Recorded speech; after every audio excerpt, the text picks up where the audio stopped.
This is the best day of my life.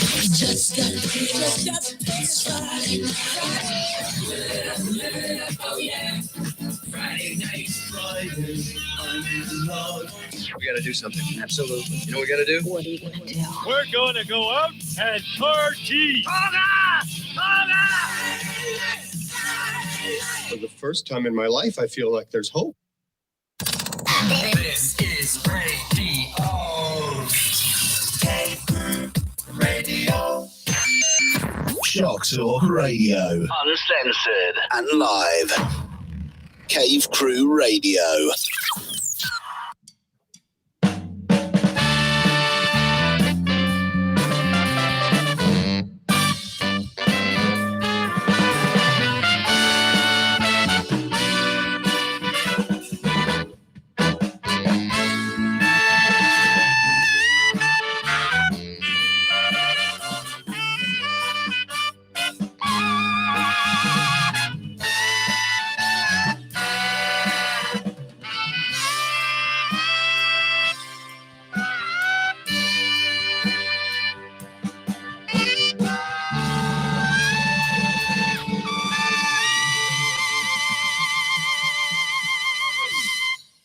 Cave Crew Radio pre-show, ladies and gentlemen, live on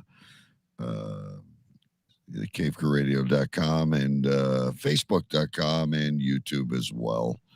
Before we go full live, I feel like I must address myself on the pre-show as the epicenter of all things accusations. Accusations. All things accusations. You, of course, were worried tonight that I was extremely inebriated last week. Yes. And which I was. And you spent a good portion of the show trying to convince me you weren't.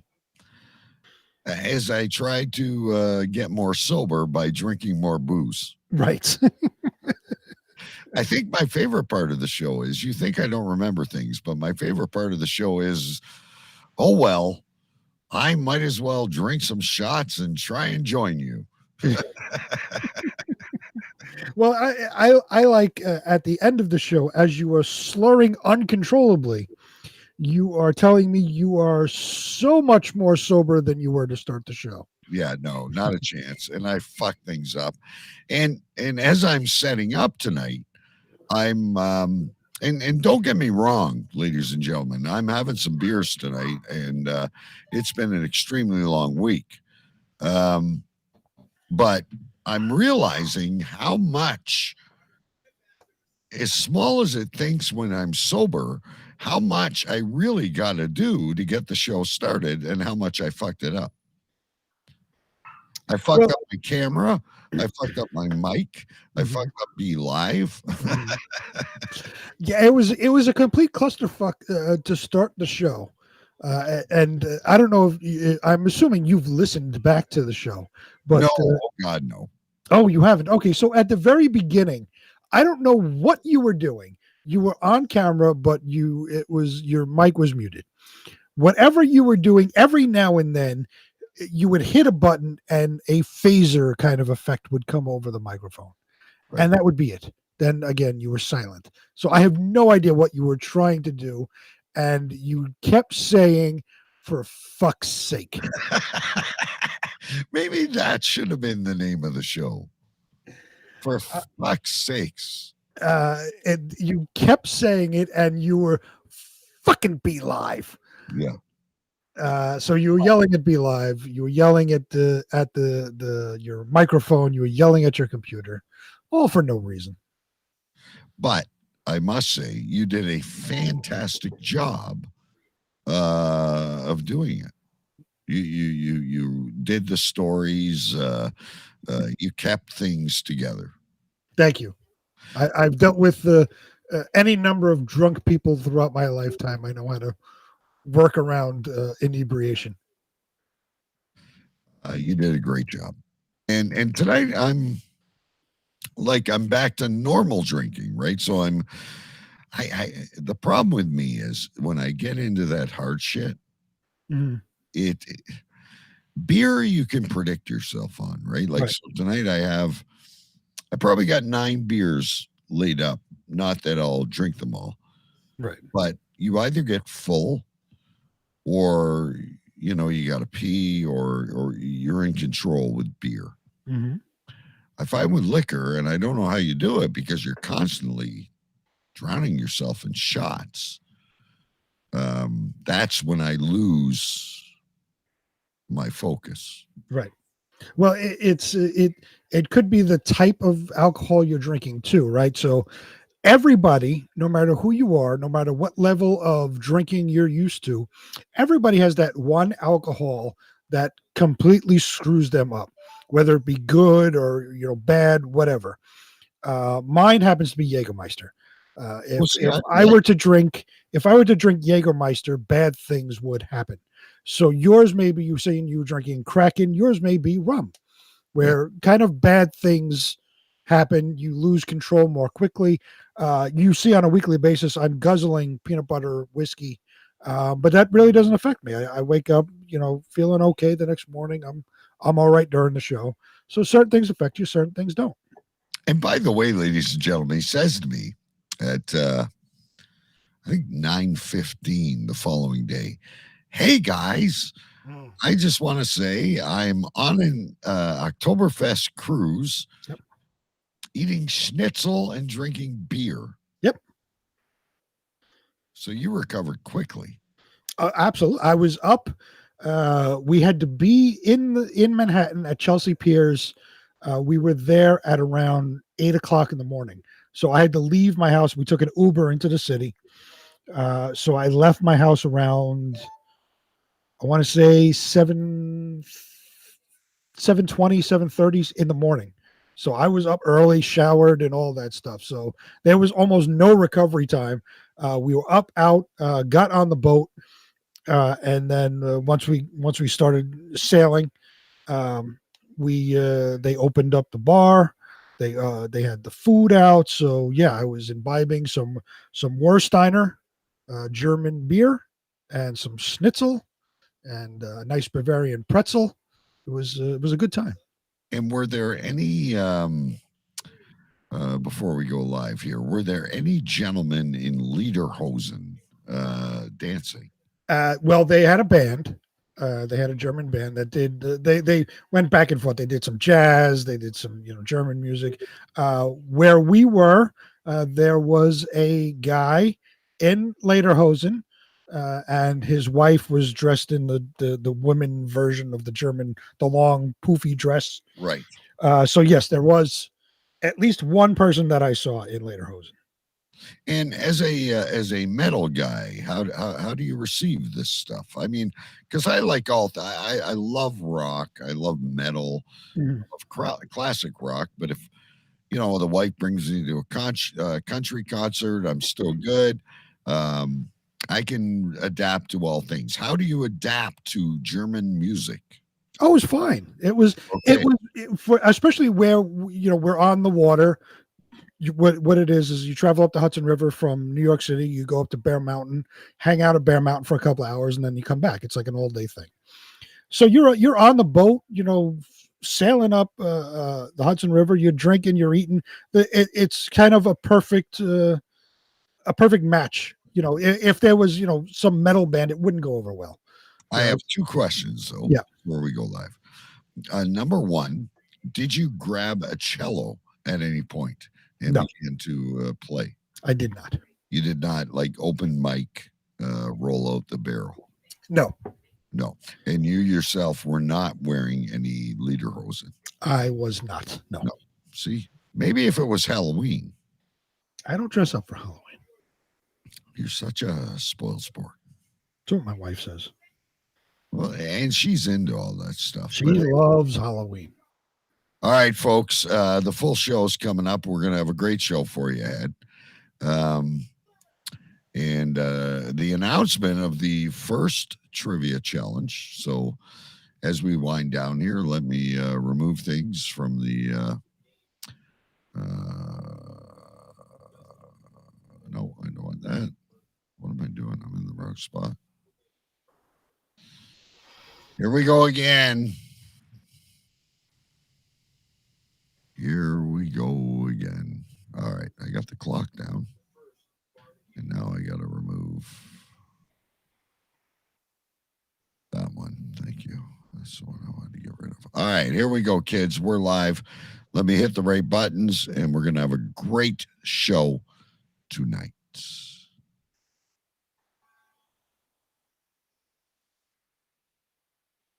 Air traffic control, bring in New York. Roger that. Bring in Canada. 10-4. Gentlemen, we have liftoff.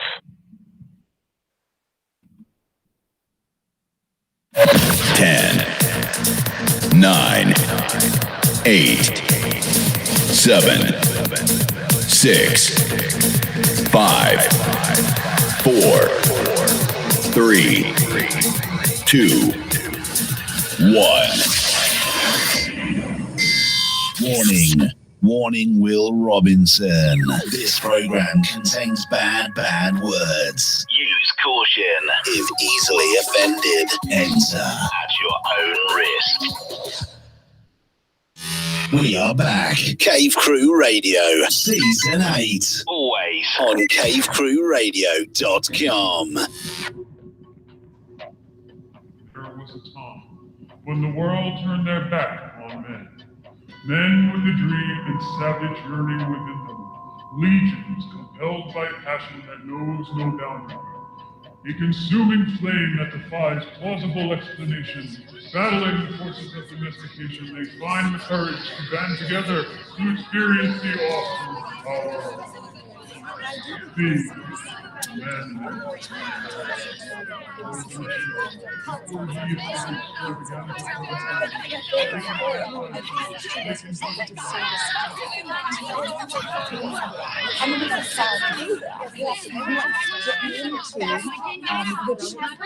I say this with all due respect. Shut up! Shut up! Shut up! Shut up!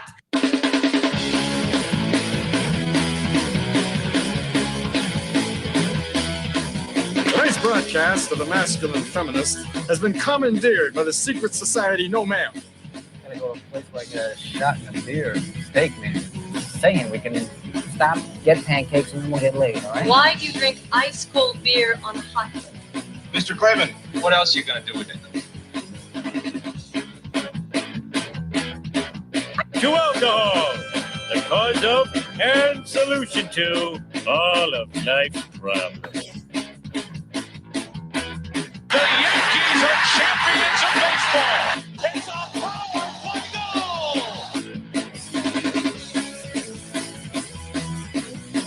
This is Cave Crew Radio.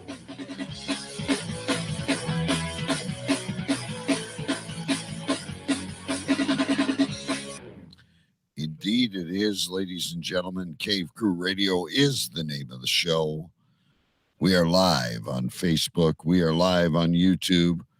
We are live over on cavecrewradio.com. And our podcast can be found wherever podcasts are found. All you need to do is Google Cave Crew Radio. My name's DK. I am live from my cave in Ontario, Canada tonight. It's great to be here. I think we got a pretty solid show lined up for you. We're going to name the first contestants in the Believe It or What challenge. We do have Mike Jolitz reads the news. We, of course, have our own senior correspondent telling us our news stories and, our viewer of the week and all that other good stuff. We're going to get to it. But before we get to any of that stuff, ladies and gentlemen, I must first introduce you to the President-elect of the United States, the Duke of Urine Stench, Ellie, as knighted by the Queen herself, and always the epicenter of something. Ladies and gentlemen, Sir Big B. Yes, live from Queens, New York, I am Sir Big B, your President-elect of the United States of America. And as DK says, as always, the epicenter of something. This week, I am the epicenter of everything. Speeding cameras. Spitting or spinning? Speeding. Oh, speeding. I'm sorry. Okay. Are you drunk again? No, but you're mumbling. Speeding cameras. It's your upper New York accent. I'm not from upstate New York at all. It's affecting me in my studio earphone. There you go. So yes, cameras. Speeding cameras. So the mail comes today. There's an envelope to me from the New York City Department of Finance. Now, whenever you get a letter from the New York City Department of Finance, you know it's a ticket in the mail. So you open it right away. I immediately knew it was a ticket. I didn't know what it was for. So I got it, and it's this. I won't show because there's a lot of personal information on here. So, but I got the letter, and it's very official. It's like it's like they're suing me. It is the city of New York versus me on the notice of liability, the certificate charging the liability. It's very official and very very menacing sounding for a fucking speeding ticket. So the thing that says, you're speeding, this is your penalty. Yeah, just give me a letter saying, hey, we caught you, you owe this amount of money.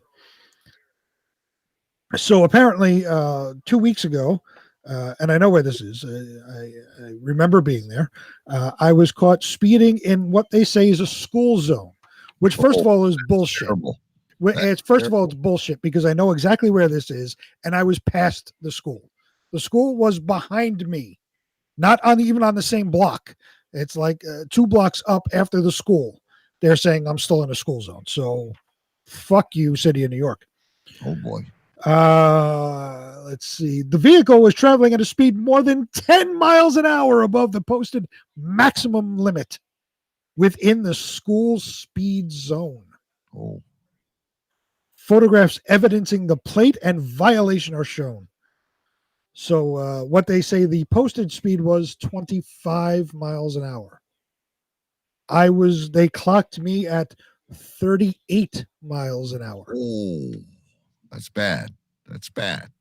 So, and again, they say I was in a school zone. The school was 2 blocks behind me. It was not a school zone, but of course they'll say it was a school zone because they can get extra money out of me. So are you going to fight this? Are you going to hire Rudy Giuliani?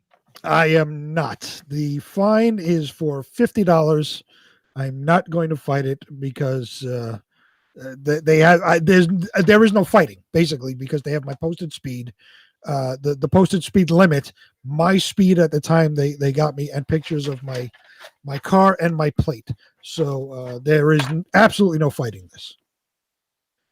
What they do say is that just to give you a little example of the rules within New York, they say a vehicle that incurs 5 or more red light camera violations or 15 or more school speed camera violations within any 12-month period may be determined to be a covered vehicle, and such vehicle's registered owner may thereafter be required to enroll in and complete a safe vehicle operation course. Failure to enroll in and complete such course may result in the seizure and impoundment of such vehicle. Such big words. It's amazing for a $50 speeding ticket. It's, calm down. We may need to bring Isbia in. She is a legal expert. Oh, may I consult with Isbia on my speeding ticket? Where she is. If I can find her, I will. I would like to consult with a. I do have a question, though. Sure. I haven't personally been in one, but I've heard about the cab drivers in New York. Yeah. How are they still licensed to be in the to be on the road? Can I tell you that there are tons of these cameras all over the 5 boroughs? There's red light cameras and there's speeding cameras everywhere.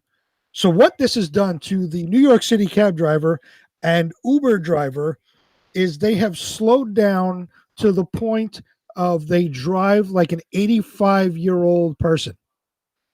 They are slow and they cause more traffic because of it. And I hate every single one of them. They are no longer the I'm going to drive 90 miles an hour and go from the left lane to the right lane in 0.6 seconds. That no longer happens. Never, not anymore. No, it really that's the only thing the cameras have done has slowed down the taxi drivers to the point where now they're just causing traffic and being nuisances that way. I'd much rather have them speeding down, get to where they got to go, and I have Isbia on the phone. What you do? Hang on, let me put you on the speaker. Isbia, are you there?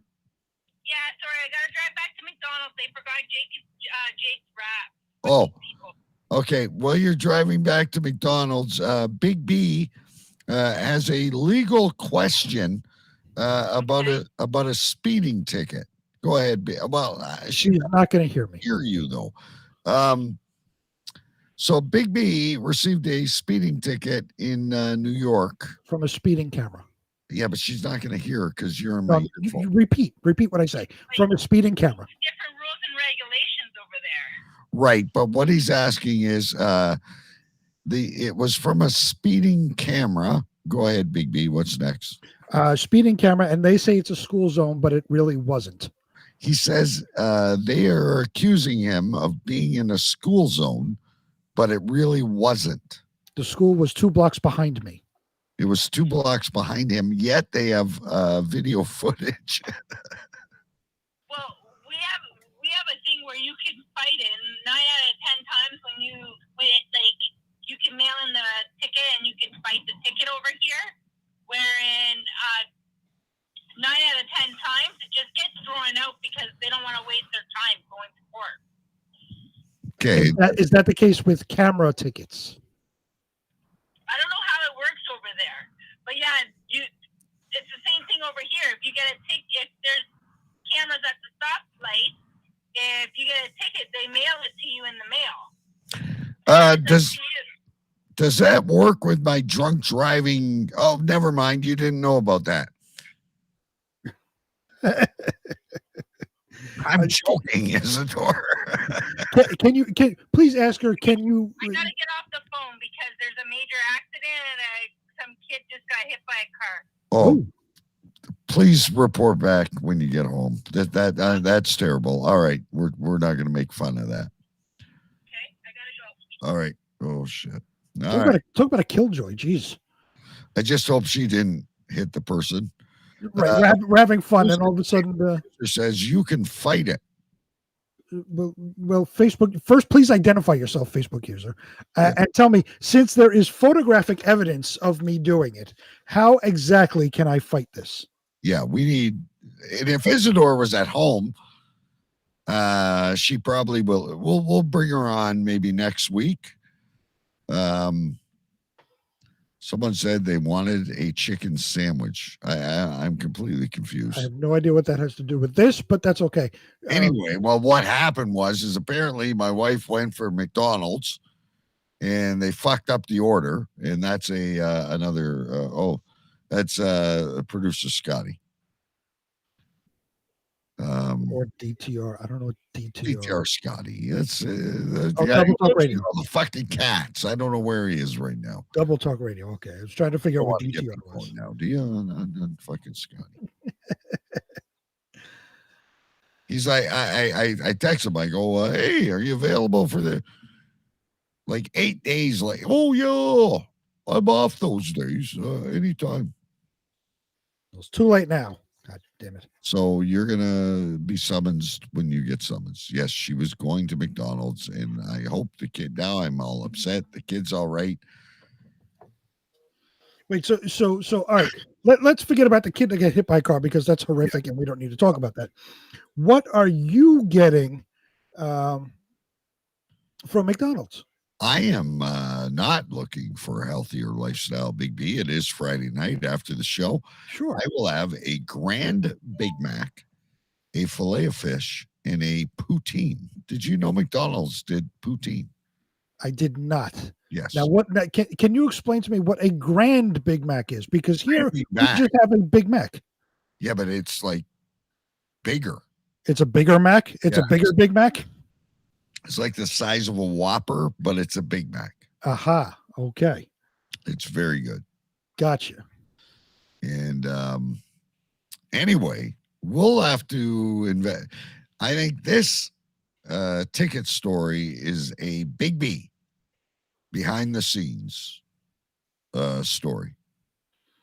Yeah, and I do. If Isbia comes back later tonight in time, I would like to consult with her on the ticket fighting process. I know how to fight the ticket, but what can I do when there is photographic evidence? Yeah, and see, but like she said, she's being honest with you. Your laws are different than our laws, and I don't know if she's versed. But hey, maybe she will be a guest on Big B After Hours. Oh, look at that! You never know. You never ever know. But of course, you know, if you want to have a side conversation with her during the week, we can arrange for that as well. Off air.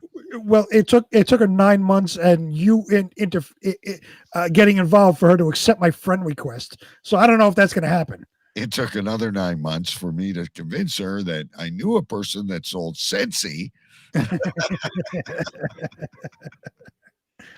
Your wife is not. She is not a very trusting person. No, she's very, but she's with me, so she's all right.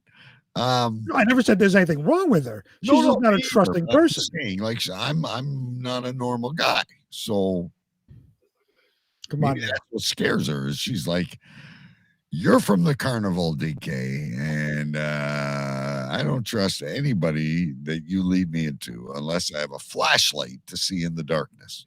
Come on now, you were big time with your Tim Hortons management and your Ford Probe.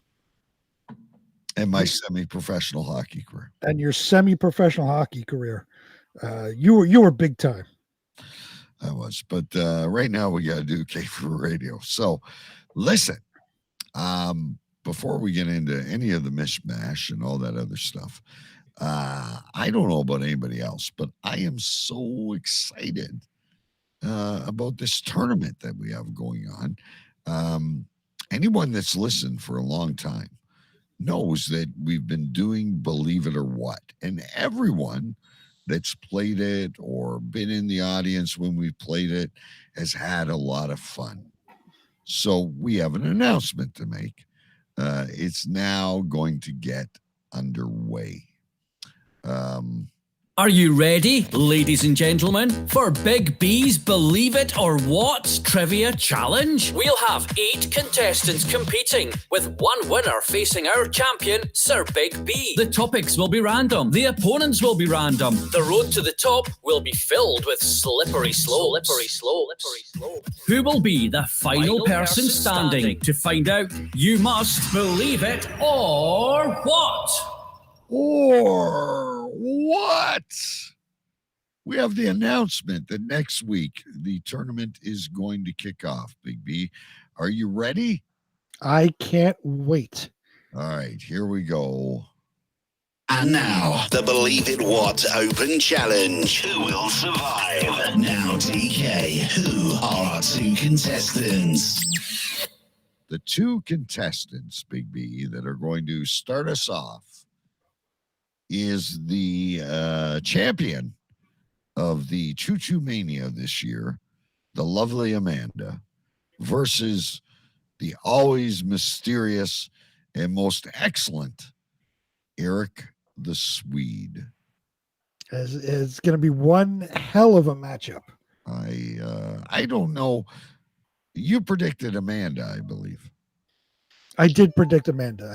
I think circumstances will go against Eric because of the time and all of this. You know, the problem I'm having with this tournament is I love everyone except producer Scotty.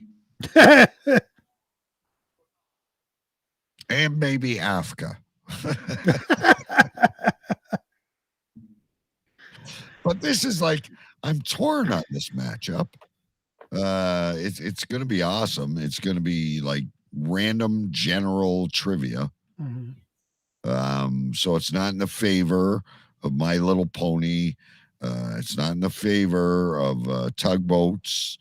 And Scotty was waiting for me to say that. And it's all done in love, Scotty. But this is going to kick it off. I was curious when I was like putting all this together, Big B. Is it an advantage to be the first group, get it out of the way? The winner, gets their nerves. The loser accepts that they've lost. Or is it more pressure to be in the first group? Put on your sports hat and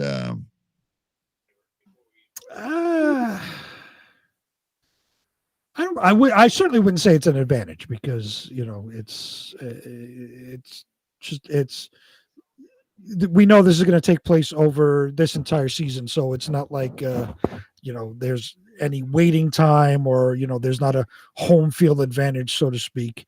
They get to set the tone for what this tournament is going to be. They are the tone setters. They are the leadoff batters, so to speak. So they will set the tone and hopefully put up a good matchup, which will hopefully lead us to great matchups throughout the tournament.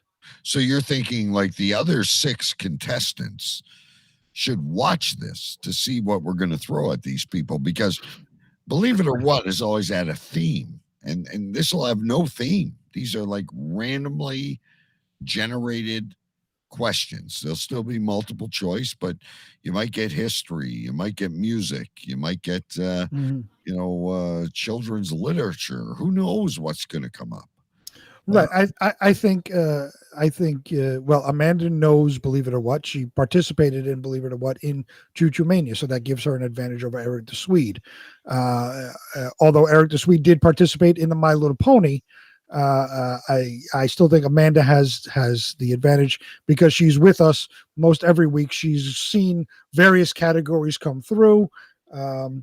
She's competed a couple of times. So and for those in the future matchups that don't know Believe It or What, hasn't heard Believe It or What, this is a chance for them to tune in and see what they're in store for, so they could prepare. I like your thinking. So what you're thinking is Amanda is usually listening. So she's kind of heard the majority of the Believe It or What's. Right. Whereas Eric the Swede only got My Little Pony. Facebook user could be hockey, could be wrestling, could be cake making. I don't know. It could be anything. Just trivia. Just to give you an example, so how I've become champion. I've gone through various topics such as I defeated Afka in music. I went up against Eric the Swede in My Little Pony trivia. I went up against Isbia in 50 Shades of Grey.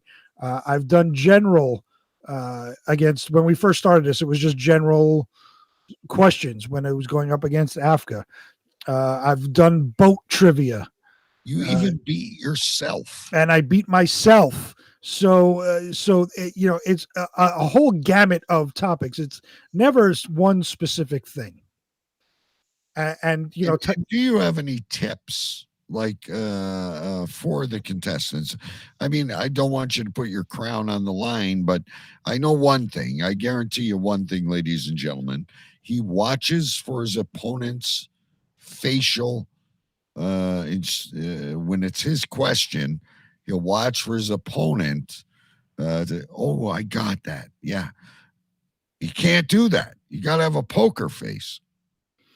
Well, when you're dealing with a topic that your opponent is fluent in, like My Little Pony and Eric the Swede, 50 Shades of Grey and Isbia, when they hear when it's my question and I have to answer, but they hear the correct answer, they always give away a little something subconsciously. They don't, because they realize, oh, that's a stupid answer. That's like, there's a little kind of, even though it's not so much they're pointing up, or maybe a little just ooh, something like that. So you're in the right in the right realm of possibilities that's the answer. But this is general. This is not going to favor one person or the other. Whereas when I went up against Eric is an expert in My Little Pony. This is not going to be the case. This is going to be random general trivia that does not favor one opponent over the other. So this is it's going to be good. But I want to caution. Keep a poker face if you know what I mean, contestants.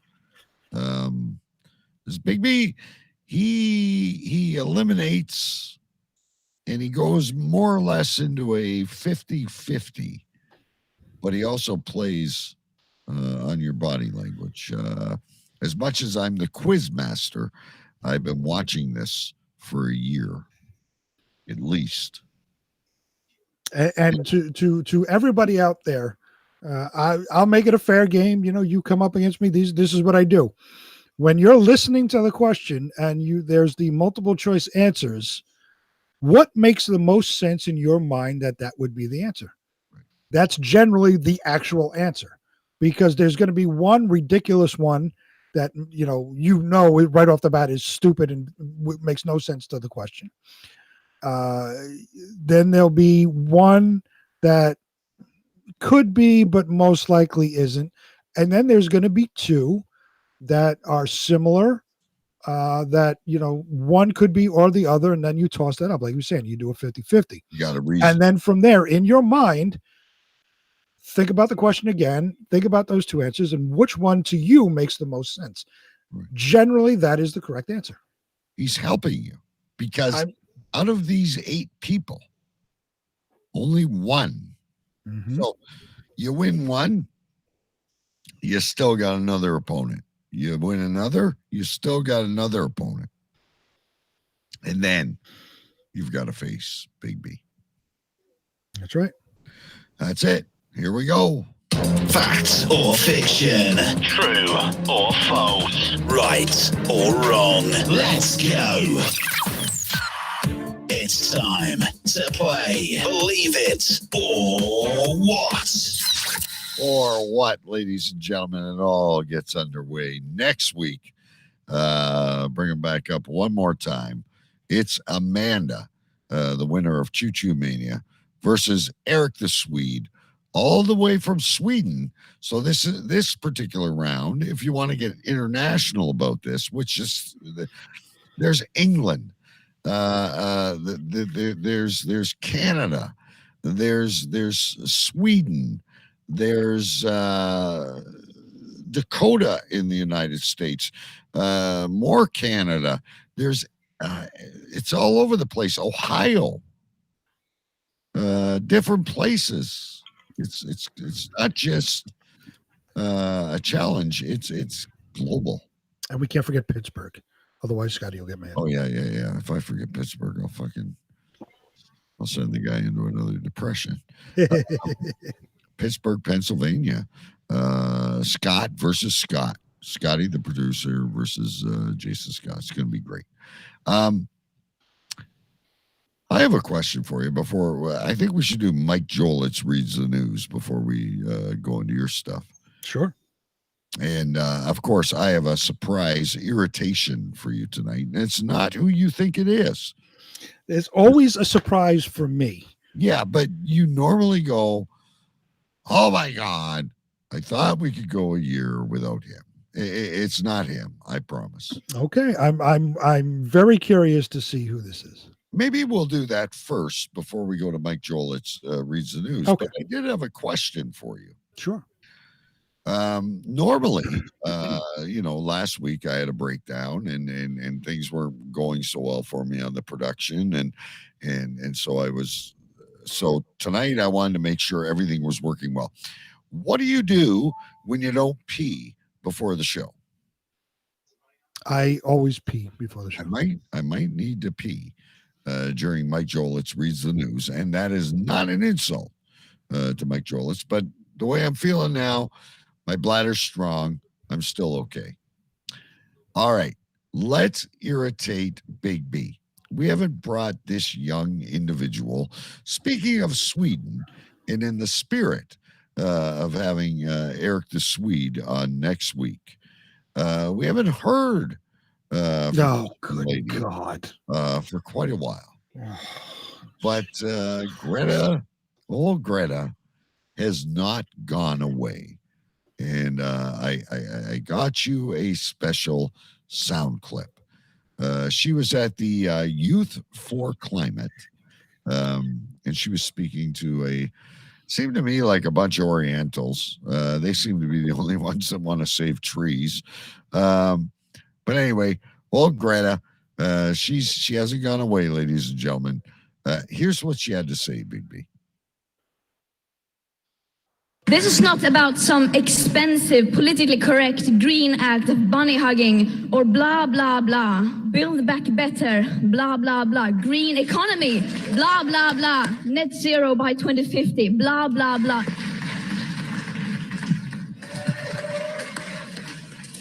Net zero by 2050, blah, blah, blah. Net zero, blah, blah, blah. Climate neutral, blah, blah, blah. This is all we hear from our so-called leaders. Words that sound great, but so far has led to no action. Our hopes and dreams drown in their empty words and promises. Of course, we need constructive dialogue, but they've now had 30 years of blah, blah, blah, and where has that led us? Blah, blah, blah. This is how she's trying to get everyone's attention. And just won't go away. She's like your other friend. Can I say my safe word in Alex Cardinale and make it stop? I will. I have no Alex Cardinale clips, so you're okay. So aside from her saying nonsense words like blah blah blah, she again says absolutely nothing. There is no point to it. There is no solution to her said points, her supposed points that really aren't any, but she has no solution to anything. She's, again, pandering to, nonsensical leftist, fucking mouth breathers. And she's put up, obviously, again, it came out whenever she first came out, a couple of years ago. How long has she been around? A couple of years. Is she gonna marry this bitch or what? I know. Well, is she still like fucking 16? I have no idea. She hasn't changed. She's like that China doll, and like she just doesn't change. Right. She's So like Annabelle. So again, she's put up in front of the world by her fucking tree hugging parents, who are, believe me, they are cashing in on her. And of course, the left is going to use her until she doesn't have use anymore, and they will drop her like a bad habit. You even think the left is recognizing her, though? I don't. The left loves her. Are you kidding me? She apparently feels that even Biden is blah blah blah. Well, again, it's nonsense words. So all right, let's talk about. Never mind her shitbag parents. The shitty left. I don't even know who her parents are. Fuck her parents, because her parents be behind the scenes on Greta Thunberg's parents. Fucking Greta Thunberg was like 15 years old. Her parents put her in front of the world to do this. All this is written for. She doesn't write any of this. This is written for her by her parents or by a leftist speechwriter. They're using her because of her age and because of her disability. They are using her. Once she, is what you're referring to, yes.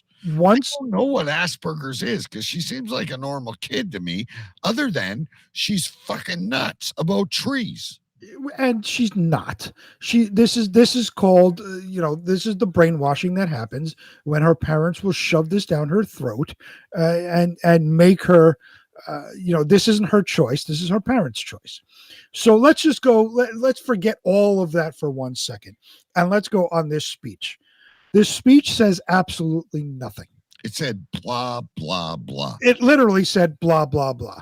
She does not. Wait a minute. A very important saying, which I've written down. Bunny hugging. Blah, blah, blah. In that speech, she does not offer any solutions. And that's how you know it's just a speech to grab attention, to propagate some leftist fucking propaganda bullshit. There is no actual concrete solution that she is putting forward in any of these speeches. She is also not taking these speeches to the two countries on this planet that are the most guilty of polluting, which is China and India. She does this in Europe. She will do this in the United States. The United States is one of the cleanest running countries in the world. She's been to Canada as well. She goes to Canada, the US, Europe, all of which are extremely clean running countries. The two countries that need to be addressed by one, the Paris Climate Accord, which does not hold them accountable for anything, and stupid Greta Thunberg, is China and India. No mention of them at all. They will not go there to make these speeches. They will not discuss about them. They try to shame the U.S., they try to shame Canada, and they try to shame Europe into some falsified make us feel bad, it's our fault mentality, which is wrong. And this is what the left does. This is why you have these young leftist idealists that think everything is our fault because of dumb shit like this. It's China and it's India. Those are the two most polluted countries on this planet. They have no regulations. Their chemical plants and industrial plants produce carbon emitting smoke nonstop with no regulation whatsoever. None of these leftist agenda driven speeches, groups, clubs, whatever, address that. Not one of them. I still believe you should give us a Big B behind the scenes about her parents. Oh, I saw. No, not tonight. Okay, I will put it together because I did see this is a little blurb about her parents when she first came out years ago, about how they were activists and all of this shit.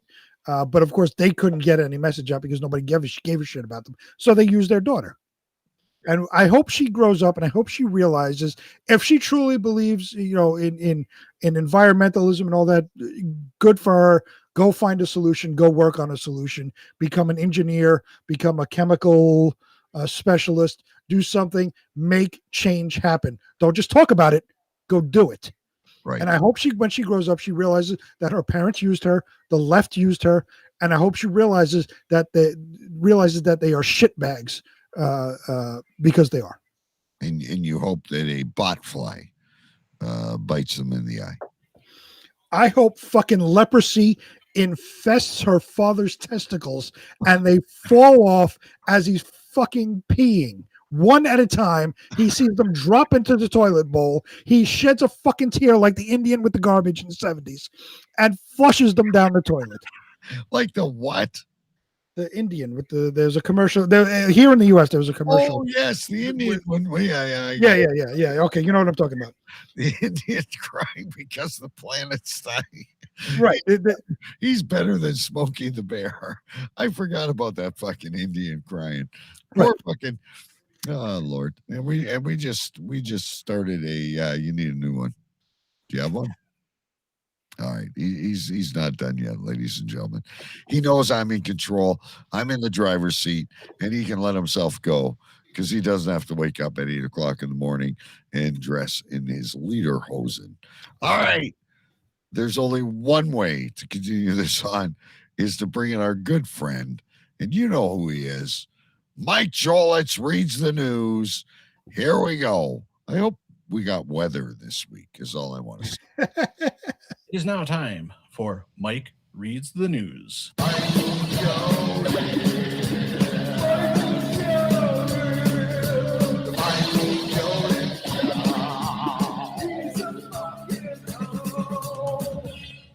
Hello, Cave Crew Radio. Hello, DK, and hello, Sir Big B. Hey, how the hell are you guys? I'm doing okay. It could be worse. All right. So, it is now time for the news. Wisconsin Badgers sucked against the Fighting Irish in Notre Dame last Saturday. They're 1-2 now and play Michigan next. Yeah, they'll be 1-3 then.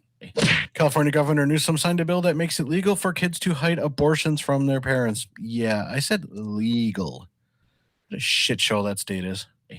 A hungry woman at a Chipotle pulled a gun after they announced they were closing early and weren't going to serve her. That's not hungry. That's super high or hangry. Congrats to Chris the Mole Man for getting the second COVID shot. He got both in the left arm because he doesn't want to take a chance and not being able to tug one out. That's good thinking, Chris. Dick Sherman, formerly of the 49ers, has signed on to play with Tom Brady and the Succaneers. Wow, that team's going to be something else. Billie Eilish lost 100,000 followers on social media. She says it's because people are afraid of big boobs.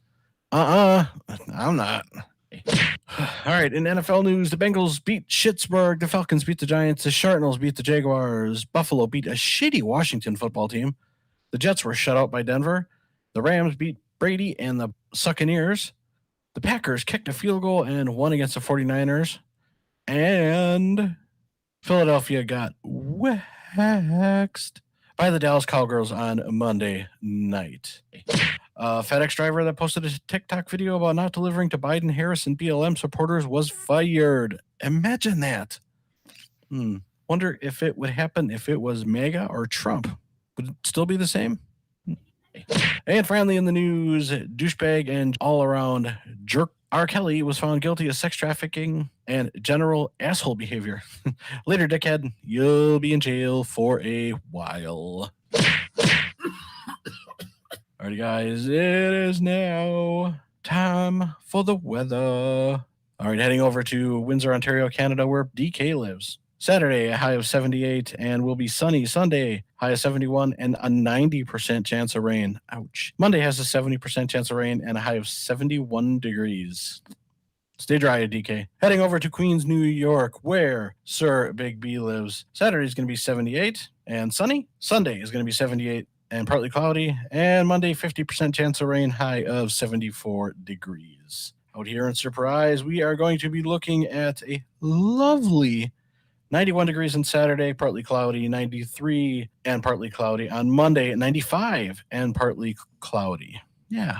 Alrighty, guys. Well, that does it for this Mike Reads the News. Hope you guys enjoy it. Have a great show, guys. See you guys next week. Alrighty, bye.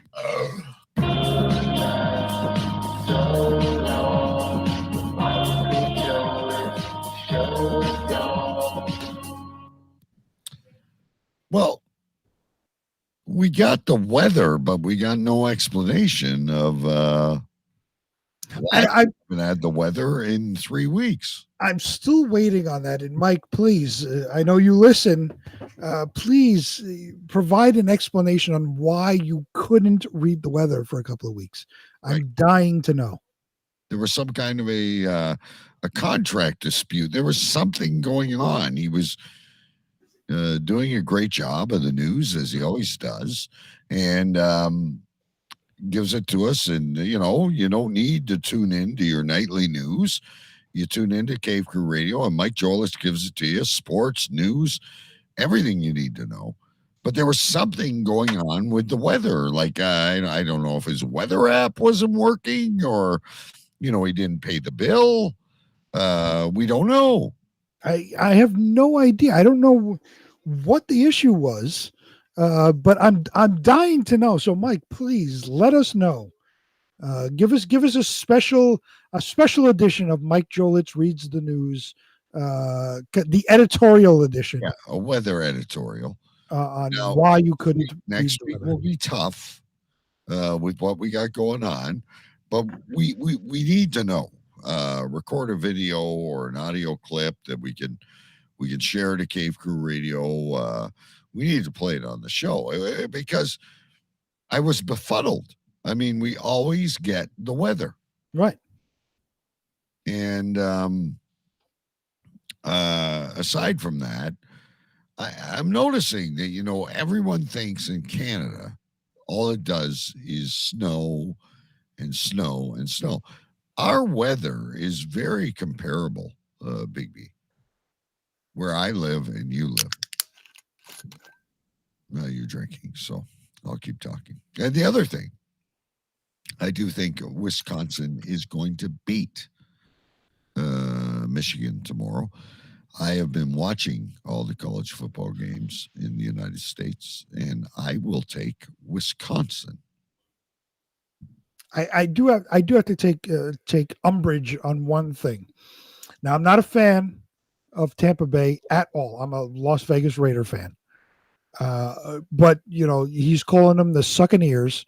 They're the defending Super Bowl champions. Right, but the Rams with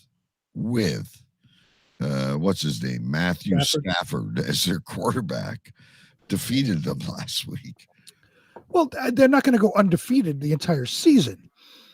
But to call them the Succaneers, I don't know about that. They're defending Super Bowl champions. Well, I'll give you that, but I also take offense to the Packers last-minute field goal.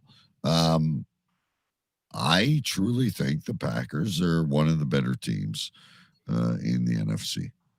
Well, how did you feel? You being a Detroit Lions fan. I'm not a Lions fan. When have you ever heard me cheer for any team from Michigan? I had hopeful that they would improve, but I am actually I am also a Raider fan, and I'm also a Dolphin fan, but the Packers are my top team. Okay, I was thinking you were a Detroit Lion fan because you're right there. You're right above Michigan. Let's clarify that once and for all. If I haven't done it over the last 8 seasons, I am not a Red Wing fan. I am not a Tiger fan. I am not a Michigan Wolverine fan. I am not a Lion fan. I absolutely hate that state, but I cannot wait until they open the border so I can go watch a football game and I can go watch the Maple Leafs play at Little Caesars Arena. And yes, they are the most uneducated idiots I have ever met in my life. And the Canadian Michigan fans, Detroit fans, are the worst. They have absolutely no pride in their country. Who's your favorite CFL team? I don't like the CFL, but I cheer for Toronto. The Toronto Argonauts. Toronto is my home team. What is an Argonaut, by the way? An Argonaut is actually, as a trivia guy, I thought you'd know this, but remember Jason and the Argonauts? An Argonaut is a ship that they used in their mythological, some kind of a Viking or whatever boat. See, even I learned things on this show. See, you're not the only one. I'm trying to find. You got to be kidding me! I didn't bring it up. All right, so I don't have your usual poster, but I do have your sound clip, and I also have to double check what you said the order was. Hang on a minute here. I got both stories. Don't get to that. I got to figure out what the order was again here. Bear with us, ladies and gentlemen. There it is. I have the order if you need. How come I don't have it? Well, no, but I don't want you to say it because I got it. Don't worry.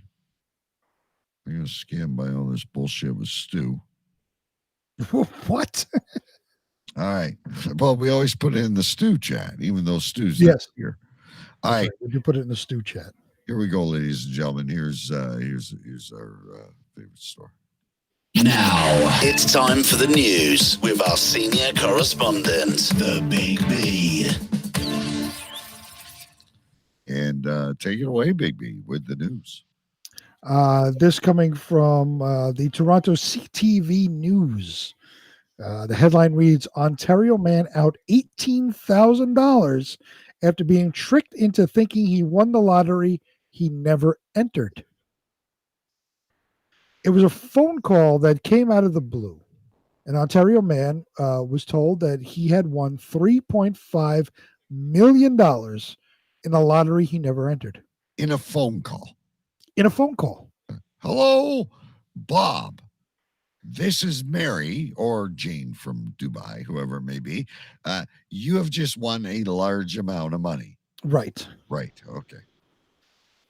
Remember when we called Bill and we told him he was on the list for I miss those days. Syrian refugees with goats? With goats. This is the same concept, ladies and gentlemen. They said, so what, you're insulting my country by saying Canadians are fucking suckers. Ish. It's okay. I can live with it. If the shoe fits, if it quacks like a duck, it walks like a duck. If it says A like a Canadian. Yeah. They said congratulations, and that I was one of the grand winners in the megamillions.com. Megamillions.com. That's my favorite lottery. Oh my goodness. Ajax man, Clayton just Willett. Toronto, by the way, Ajax, just so you know. Where is that? I'm sorry, where is that? Ajax is basically Toronto. Okay. It's a small town, I'm assuming, in Toronto. Yeah. Okay. Willett, a senior citizen. What you would consider a borough. Gotcha. Okay. Yeah. Willett, a senior citizen, was told to collect his prize, he would have to first buy a $200 gift card to get the process started. Ladies and gentlemen, if you win money, you never have to buy a gift card to collect your money. I don't get this, Big B. There's all these scams we hear about, and these poor seniors always fall for it. I've heard the one where you owe income tax money, right, and the government is telling you to buy Walmart gift cards. Right. It doesn't make sense. Don't do it.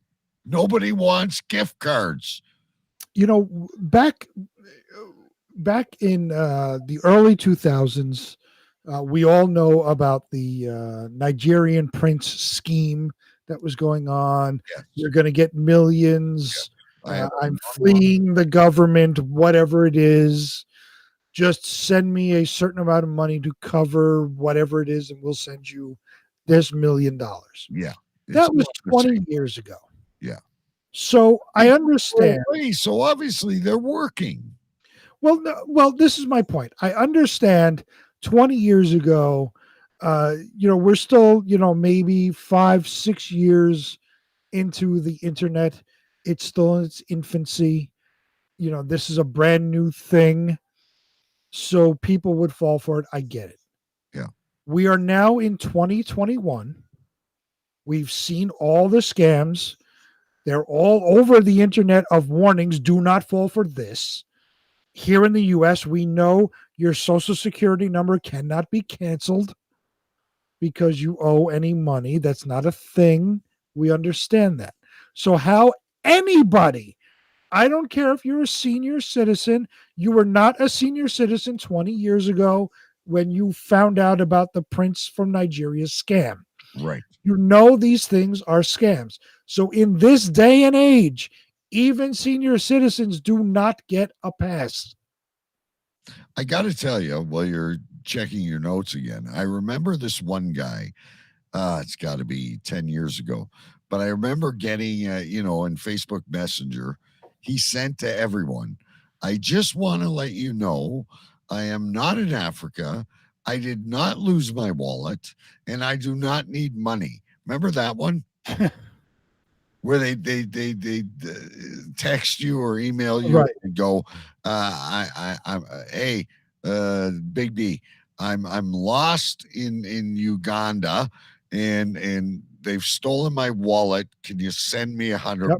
Oh, I remember that. My favorite one. That was one of my favorites.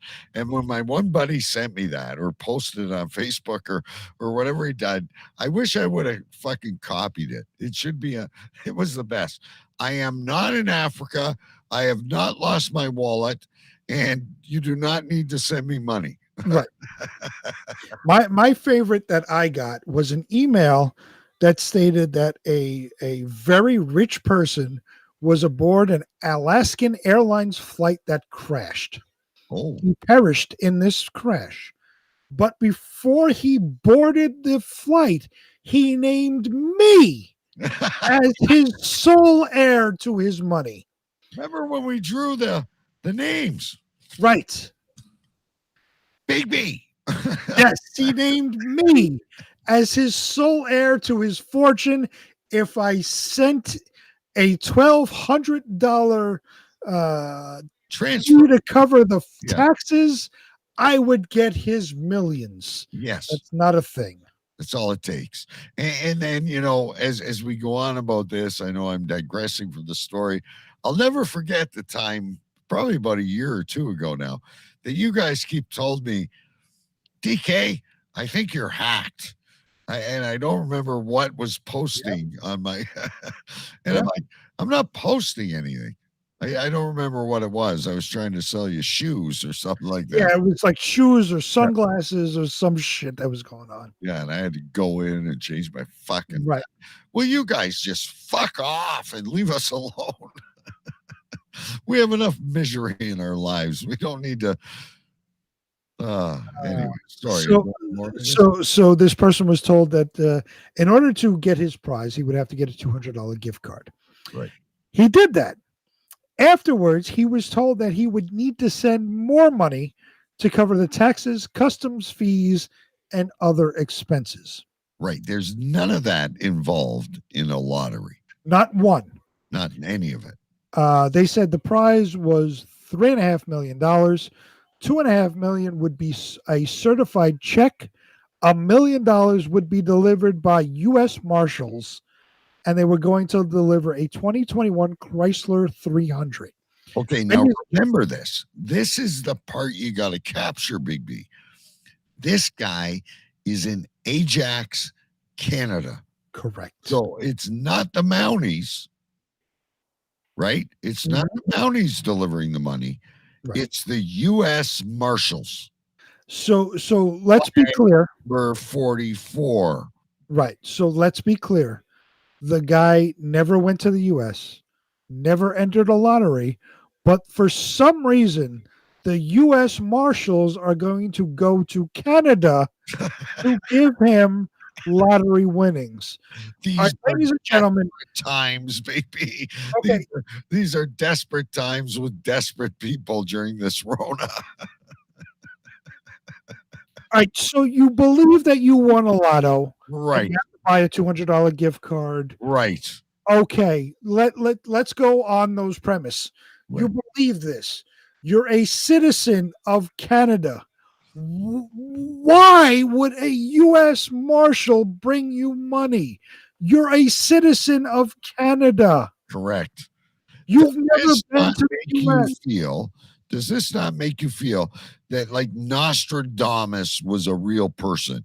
Like whoever wrote there was an old lady that swallowed a fly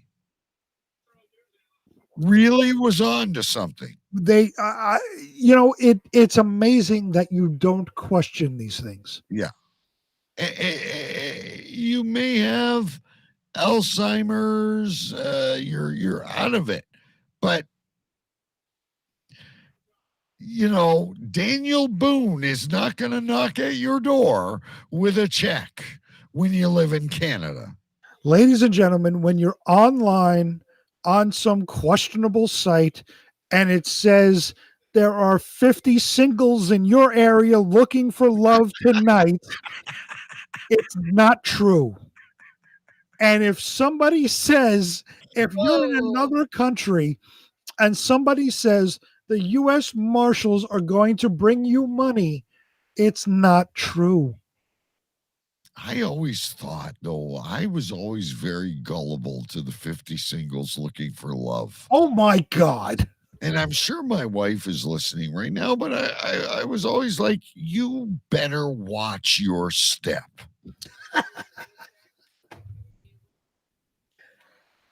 Because my Facebook says that there is a woman within 0.5 miles of me who is ready for hot sex at this exact moment. Don't make me break out the Ford probe and contact the Facebook ad. Janet from down the block is looking for hot sex tonight. And she just happens to have the most perkiest boobs I've ever seen. She is a sexy, lonely single in my area. And she's 3 doors down. Right. So you can take my car away. It doesn't matter. Oh, my God. I'll take my gym bag and I'm on my way. And it's not considered rape. While he's stone cold sober, by the way. Right. Absolutely. 100%. But I know when you said that, it's funny because those ads pop up all the time, eh? There is 50 women in your neighborhood. Right. It's not. Right beside it is Dave Chan, the divorce lawyer that never loses. Right. It's not a thing. No, it's absolutely not. And that's why I come in my basement, do a show, and become a good husband immediately after. Because we can talk about these things, get it off our chests, and go back to our lives. I wonder, though, and I have to, in a moment of quiet when I'm having a cocktail with my wife, ask her if she's ever had 50 single guys pop up locally on her Facebook. In her area. I was just wondering. You should ask Mrs. B that as well. Or is it just targeted against men because we're so weak? I'm sure it goes both ways. Right. A buff fireman is within 15 meters of your house. Right. Yes. He is standing outside your door right now. He is eligible and single. Right now, Mr. February. Right. Anyway, we done with that one? No. Okay. More. Willette. The story of all time, ladies and gentlemen. This is a good story. This is apparently a good story. Wait till you get to the last story. I can't wait. I'm still waiting for the bear pee one. But anyway, Willette said in total he handed over more than $18,000. Right. So you just got one more step. Just one more thing. There's always one more. So he handed over $18,000. Finally, his family and friends convinced him it was a scam. After $18,000, ladies and gentlemen. Right. So he hadn't said a word about this until the $18,000. Right. They told me if I was to pay $3,000, they could have the car delivered here, and the U.S. Marshals would bring the money. Marshals part kills me. The fucking U.S. Marshals, I'm telling you. Then when that was done, I had to come up with another $6,000. Right. All in all, like for Air Force One to land in. It's always something. Right. All in all, I've invested $18,130. Willett said. Willett said he's embarrassed about falling for the scam, but wanted to share his story to prevent it from happening to anyone else. Here we go. Some lottery scam warning signs include being told you've won a lottery that you've never entered. Right. Like you have your tickets at home, right? Right, of course. Well, if I go get gas tomorrow, I might buy a lottery ticket. And we have a magnet. We put them on the fridge. Right. Yeah. Okay.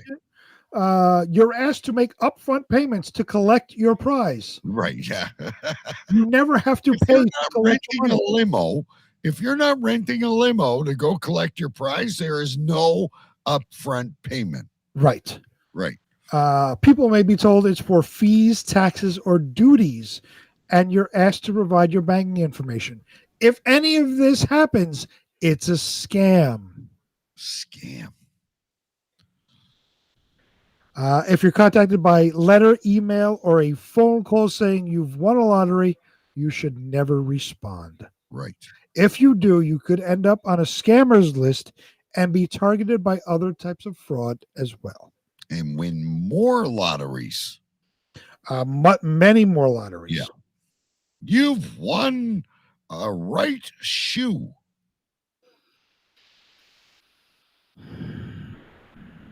That's it for that one. All right. That was a great story and great conversation. But I think I think you hit the hammer on the nail, so to speak, about the 50 women. I thought I was the only one. No, I I've really thought I was the only one. You know, when you first get on the internet, when I first got on the internet, I think it was 1994, if I'm correct. That was the first time I was on the internet. That was my first computer.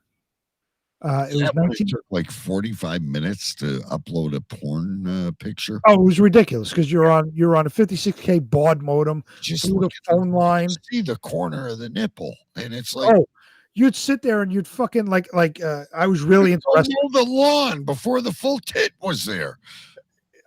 I was really into wrestling back then, and like ECW, like the chicks in ECW were posing naked in various places. So I would, click on them, and it would, zzz, zzz, zzz. Yeah. And it's a 56K baud modem on a phone line, so it would take literally 15 minutes to look at a picture, a small thumbnail of a picture of a naked chick. There was no such thing as Zoom in those days. None whatsoever. No. So it, literally, if you wanted to look at any type of porn, you had to really invest some time. Yeah. Yeah, that's how bad we were back in the 90s. We've come a long way. That's true. Now you can just log on to Pornhub and see all sorts of fucking people fucking fisting up to their elbows and shit. You watch some strange shit.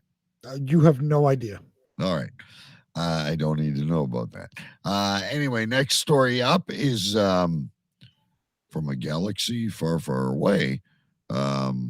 This is kind of weird because he ain't no young man. Right. So we go from one elderly gentleman to another. See, I always have a theme. I don't plan a theme, but there is a theme.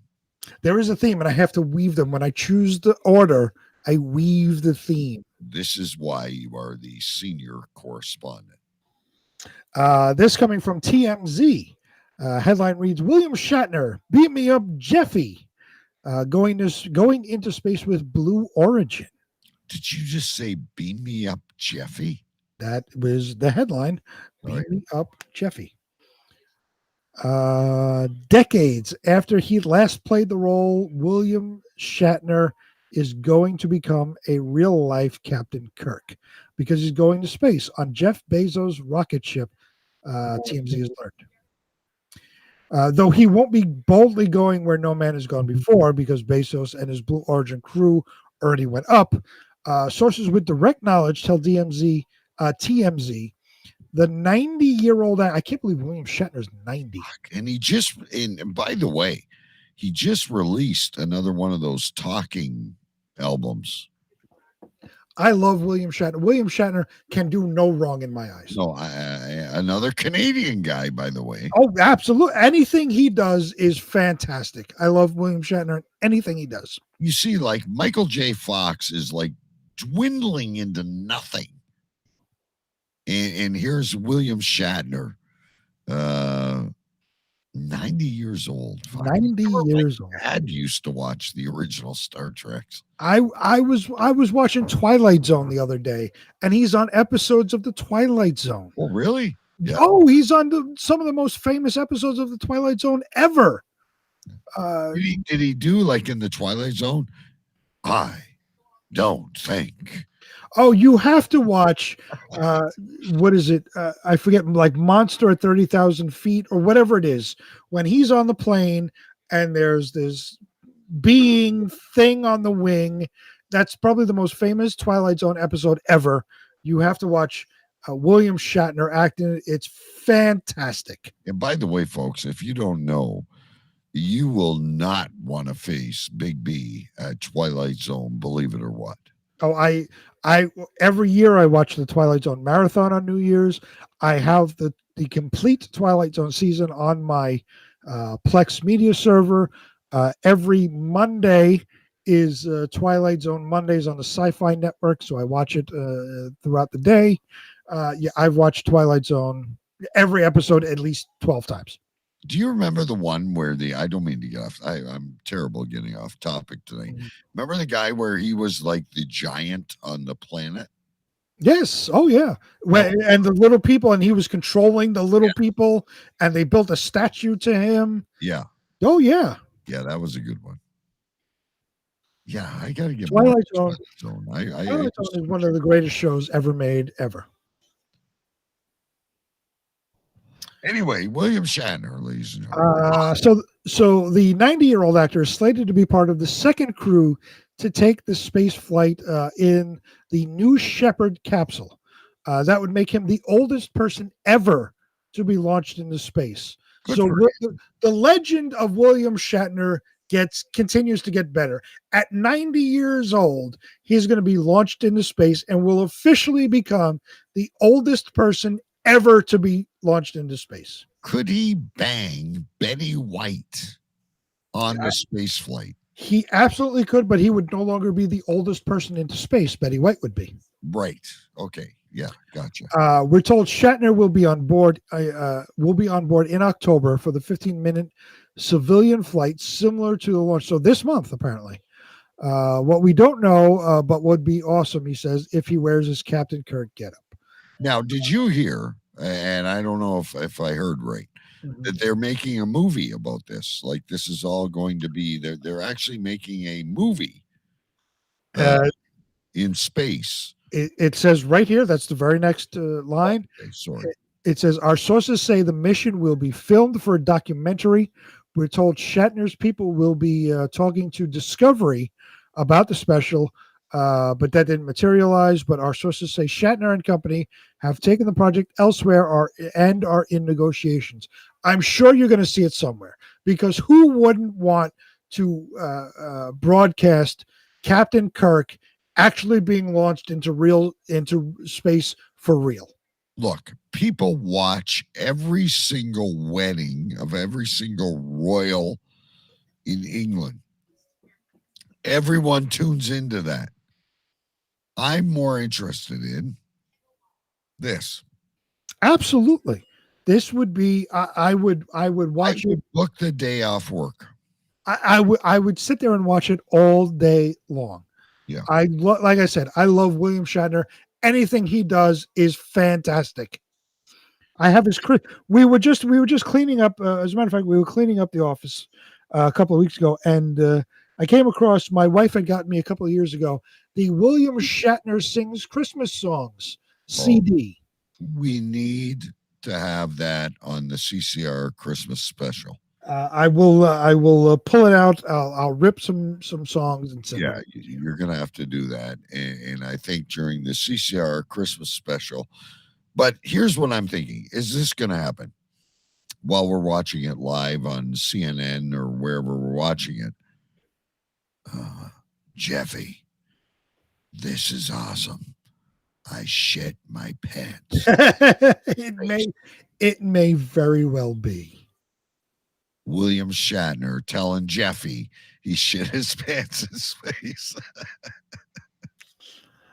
What another great story. Hang on, I gotta check my story list here. They do say it's unclear what Shatner is paying for his spot on board, but the sources believe that he is being comped. I can't picture Jeff he ain't paying for this. Forcing William Shatner to pay to be on board. Absolutely not. Not only this is a huge media event. If he goes through with it and goes up, Jeff Bezos will get huge media attention for this. Jeff because of huge kickback. Oh, absolutely. So of course he should be comped. You may recall with Blue Origin's first flight, the first civilian seat went for more than $20 million at auction. Yeah, it was given to a person whose father is super rich. Because everyone's going to want to follow. Right. Will did this. We want to do it too. Yeah. Jeffy, he ain't charging. He's comping. Of course. He is not charging William Shatner. Yeah. I just feel like singing Sky Rockets in Flight. Afternoon delight. I actually deleted that clip. I should have kept it. All right, there you go, ladies and gentlemen. Number 2. Now, this one may be serious for some people, but in a way, it's to me, I found this very weird. And I'm a dog lover, so anyway, go ahead.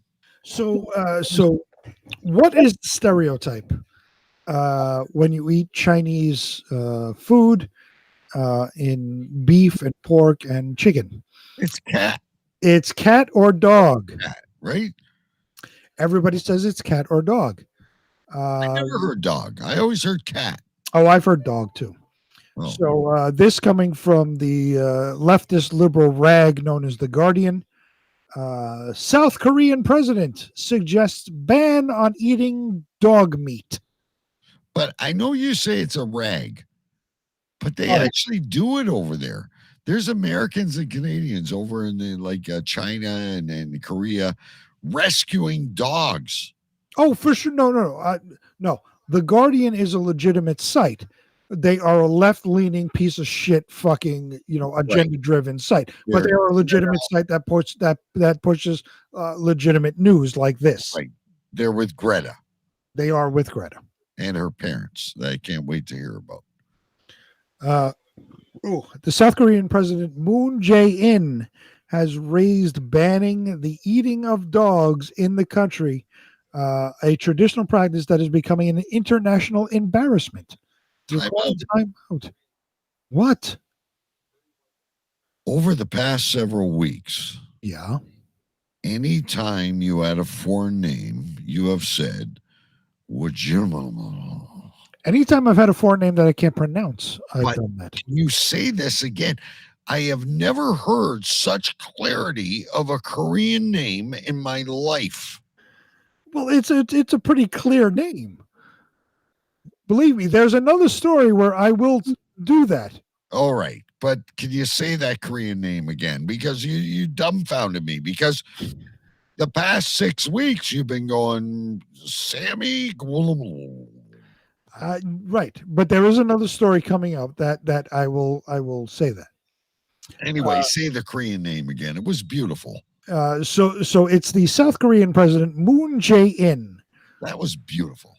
Moon Jae-in. That's better than Jane from Mumbai. There you go. Moon Jae-in has raised banning of the eating of dogs in the country, a traditional practice that's becoming an international embarrassment.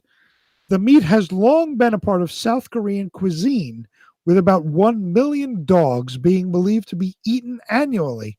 But consumption has declined as more people embrace the animals as companions rather than livestock. So now, will you admit, as much as a dog lover as you are, that the South Koreans are becoming leftist and loving dogs?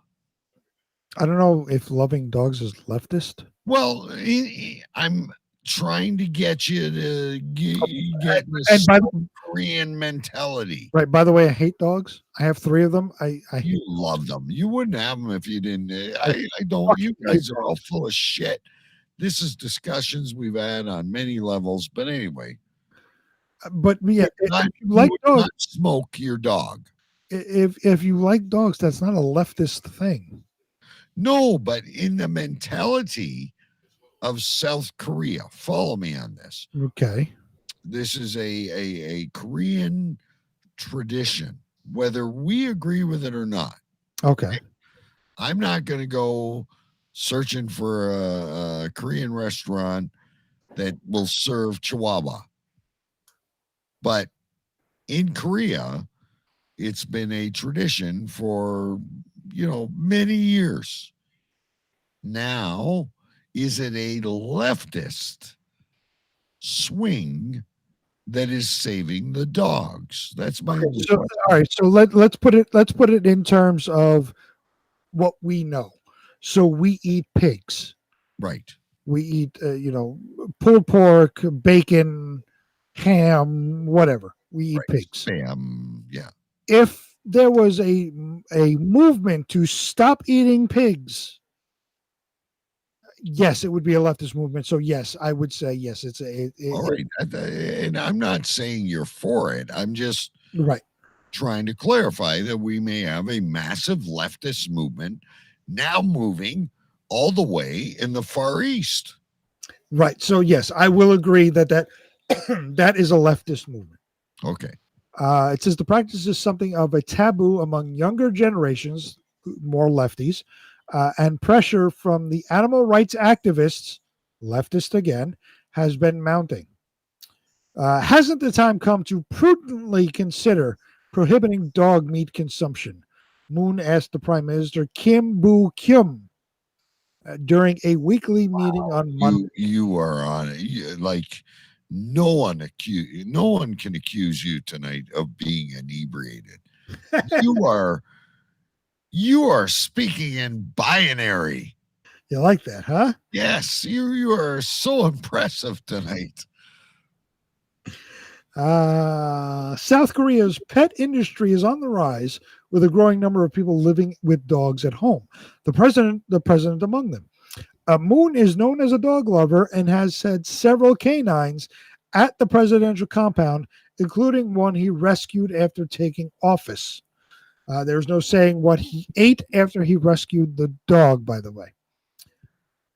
Adopting Tory. Basically, you're calling him a hypocrite. Well, I'm just saying. All right. Adopting Tory was one of Moon's pledges during his presidential campaign, and the Pooch became the first rescue dog to make its way into the Blue House. Is this like saving a turkey in the United States? I guess, yes. It's pardoning the turkey at Thanksgiving. Pardoning the turkey. This is what it reminds me of. Moon made the remarks as he was briefed on the plan to improve the care system for abandoned pets. South Korea's animal protection law is intended mainly to prevent the cruel slaughter of dogs and cats, but does not ban consumption itself. Nonetheless, authorities have invoked the law and other hygiene regulations to crack down on dog farms and restaurants ahead of international events such as the Olympics. So, American athletes or Canadian athletes or British athletes would go to Seoul, Korea, and consume dog. Yep. Can you give me one dog dish? I cannot. I have no idea. All right. Just curious, because this is why I just stick to Taco Bell, McDonald's, and home cooked meals. I know people that eat squirrels, and I know people that eat really weird shit like rattlesnakes, and I just can't imagine consuming a dog. Different countries have different things. Perfect example. A friend of mine who I've known, back in our music days, back from the 90s, is in Dubai. He goes to Dubai every year. They eat camel meat over there. Okay. He says camel meat is very good. It tastes very good. So different countries have different things that, you consume.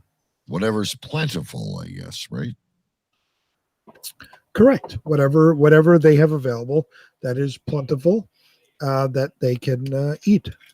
The book of Choo Choo Stew last week, ox and pig cheeks. Use any piece of the animal you can.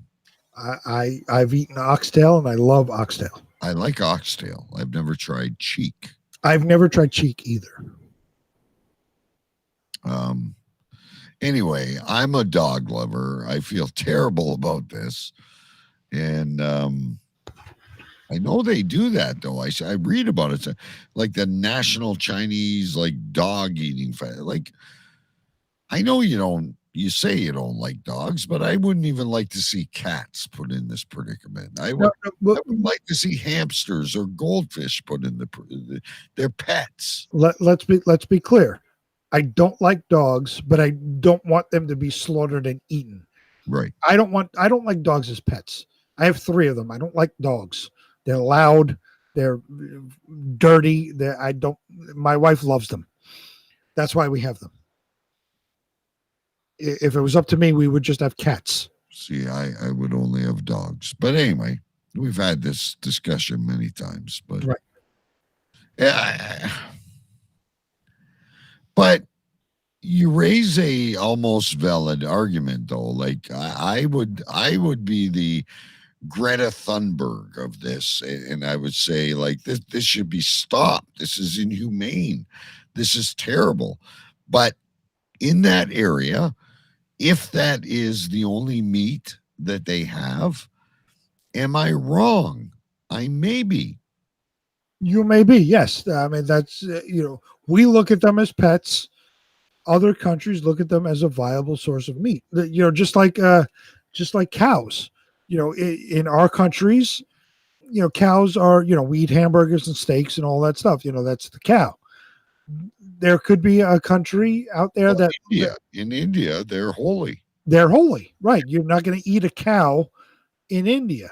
So, it depends on where in the world you come from. You cannot look on another country with your own ideals, values, because that country has their own version of ideals and values that they think is correct. If I won an illegal lottery, and the U.S. Marshals were going to come give you money, and the U.S. Marshals were coming to bring me money, I think I would go to Korea and rescue as many puppies as I could, though. I feel terrible about this.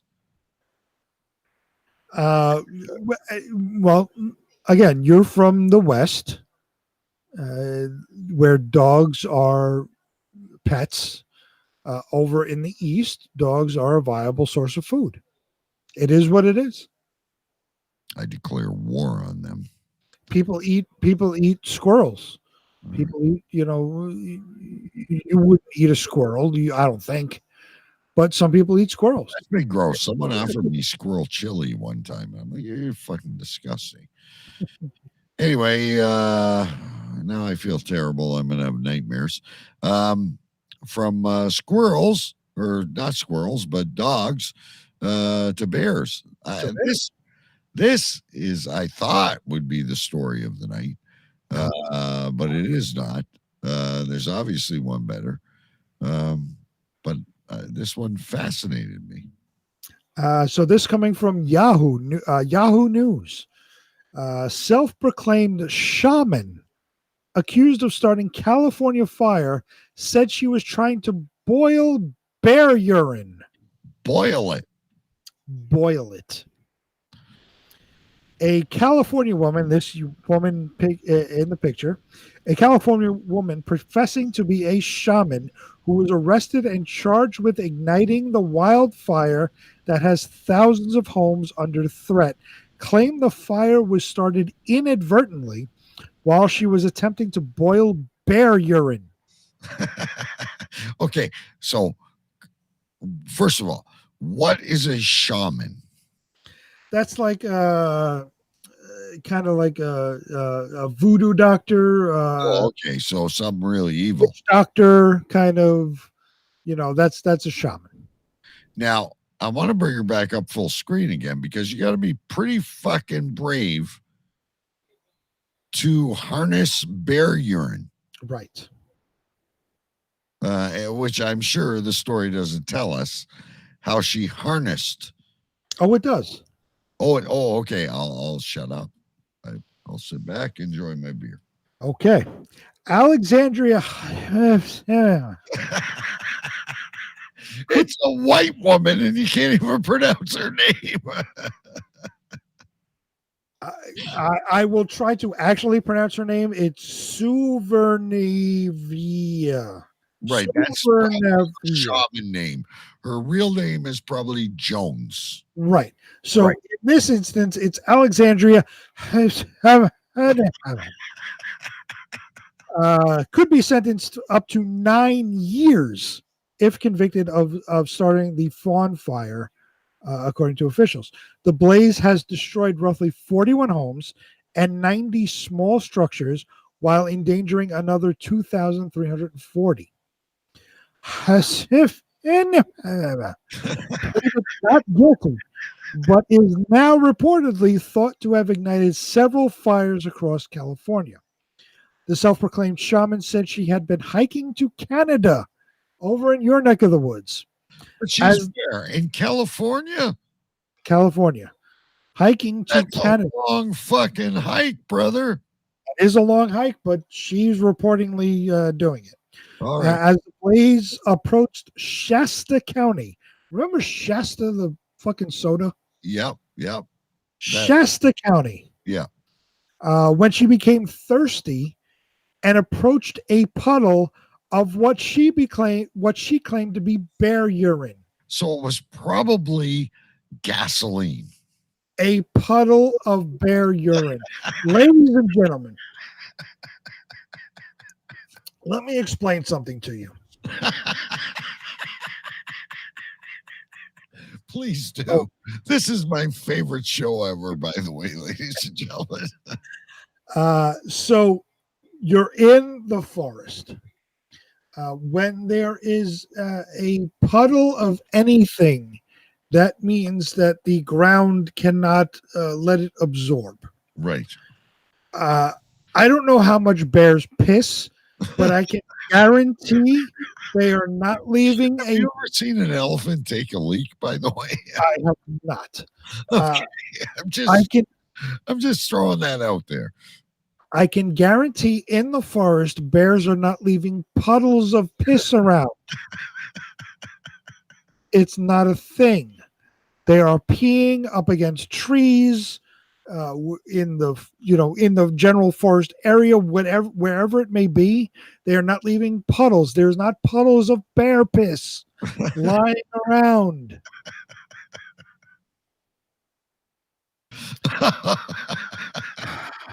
Maybe they're trying to stop the salmon from running. In the California forest, that's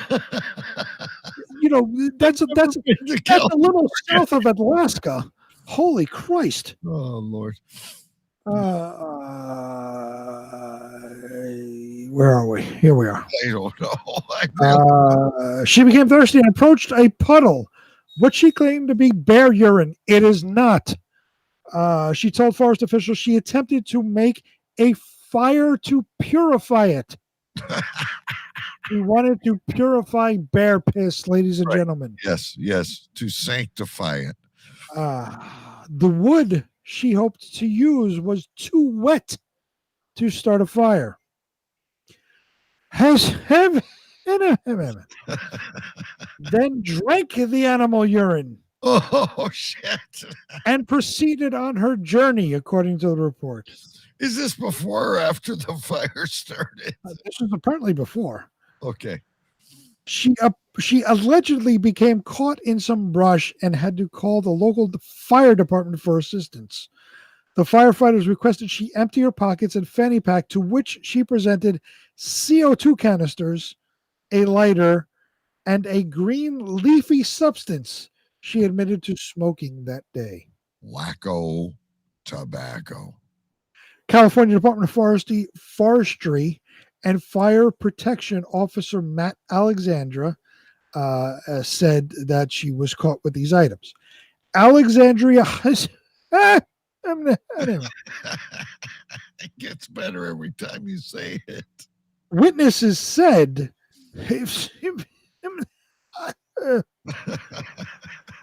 who on her LinkedIn lists shaman as her occupation.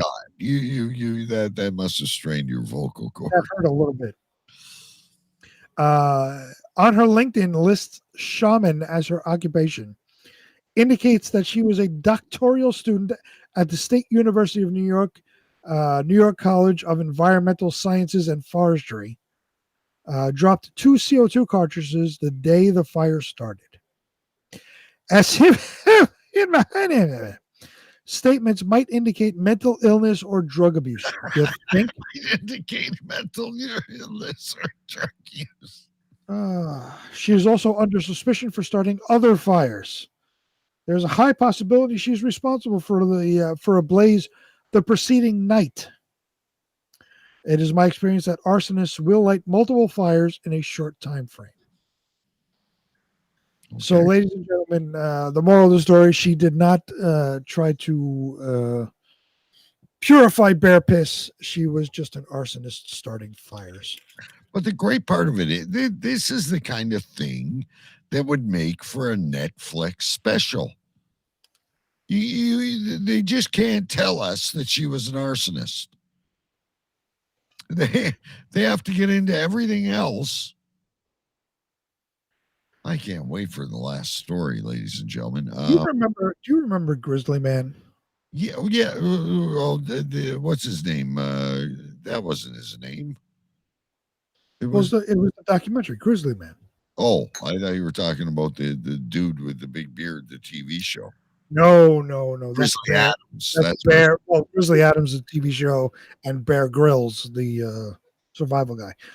There was a documentary years ago in the early 2000s called Grizzly Man, and this was a man who took it upon himself to protect the bears of Alaska. And he would go to Alaska every year to stop poachers from shooting the bears. Right. And he went there, protected the bears that were out during a certain period of time in the spring and the summer, and would leave when hibernation season started. This one year, he did not leave.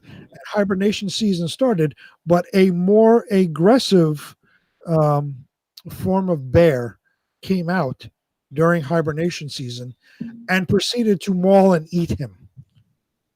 Oh. I wish this would have happened to the shaman trying to drink bear piss. Amanda. Jane from Mumbai, you got nothing on this bitch. Oh my God. Anyway, great story. But apparently our let me cue it up here. It's time for Big B's Big Bang Story of the Week. We have something better. This coming again from Yahoo News. Oh boy, they're on fire today. And this coming from our favorite state ever, Florida. Yes. Woman arrested after being found naked in the back seat of a Jeep at a Florida car dealership.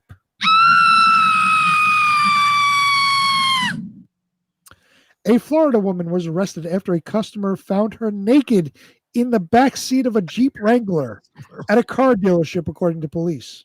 In our beloved Jeep. In a Jeep. Now, I own a Jeep. You own a Jeep. Yeah. We both own Jeeps. A woman was found naked in the back of a Jeep in a Florida car dealership.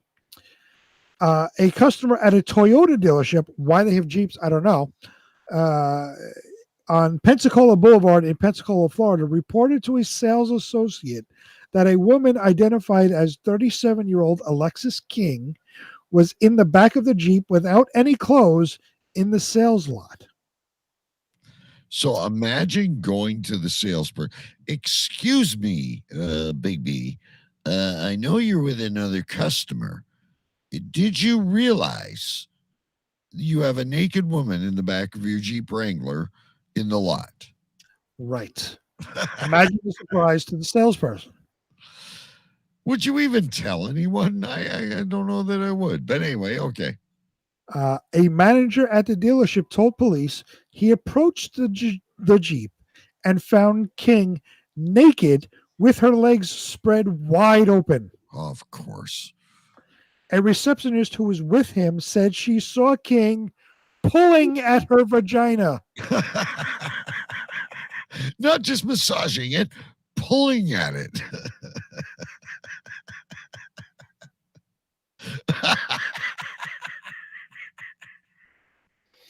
Ladies and gentlemen, imagine the sight. show.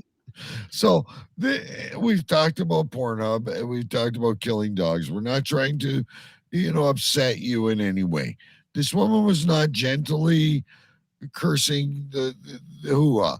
She was pulling at it with her legs spread wide open. A receptionist who was with him said the receptionist came outside. Said she saw King pulling at her vagina. This is twice they've said pulling. Maybe something was stuck in there or it was very itchy. Itchy. Ooh, that's nasty. The manager told King to get dressed and exit the vehicle, after which she was seen leaving the dealership. Another employee called law enforcement after a co-worker told him a homeless woman was pleasuring herself inside one of the vehicles. King was arrested and charged with burglary of an unoccupied conveyance. Apparently, we're in 1823. An unoccupied. That's a little harsh of it. She was only pulling at her vagina, ladies and gentlemen. Well, it does get a little better. Oh, of course. She was charged with burglary of an unoccupied conveyance, criminal mischief, unlawful exposure of sexual organs, and giving a false name. She's being held on $7,000 bond. So her name is not King. Well, her name is King, but she gave a false name to the officer. Perhaps Queen or something. Okay. This is where it gets a little better. The arrest report said there was a red-colored stain. Oh, no. Which appeared to be from vaginal bleeding, consistent with a period.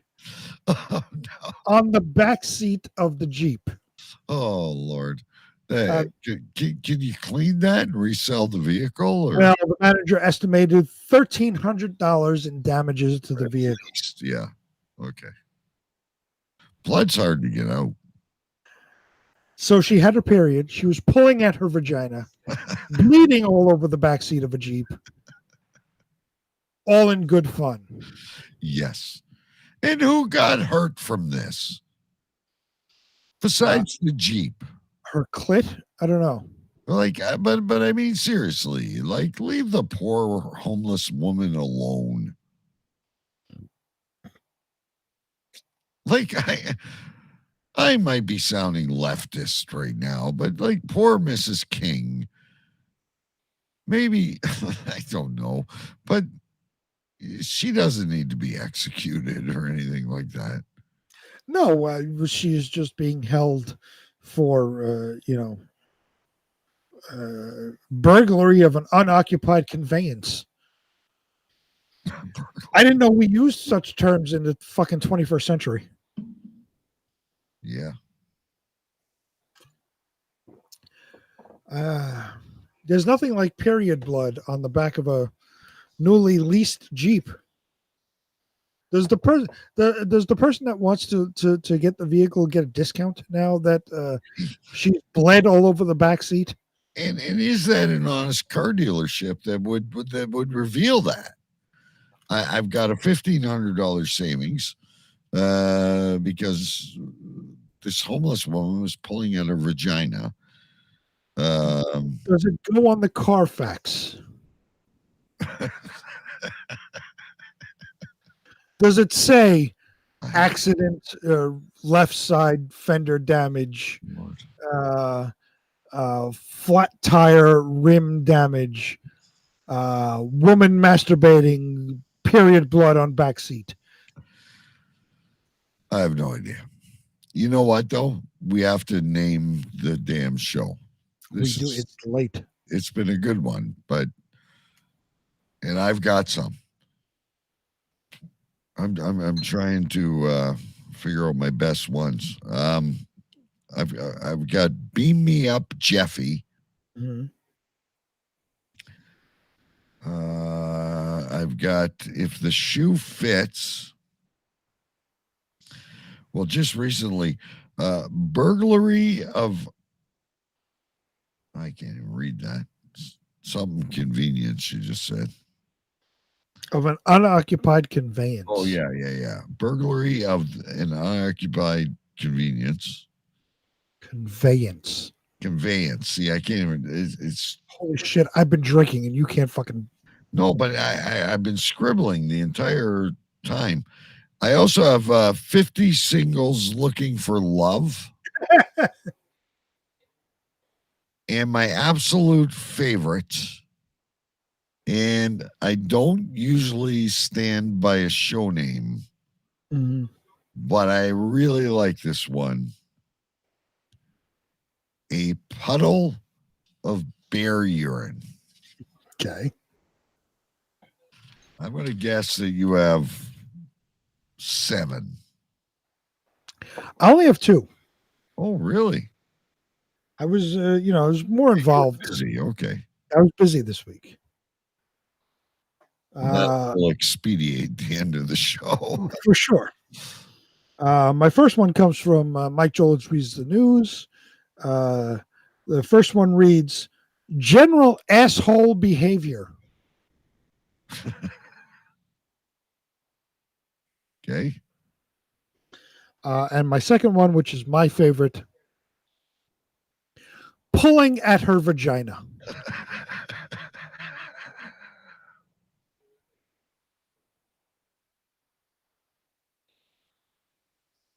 Well, we do have someone out there who hasn't said a word. I do like that one.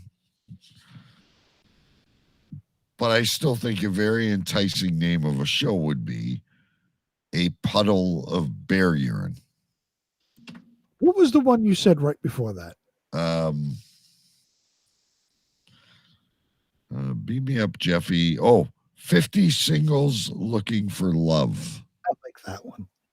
Oh, shit.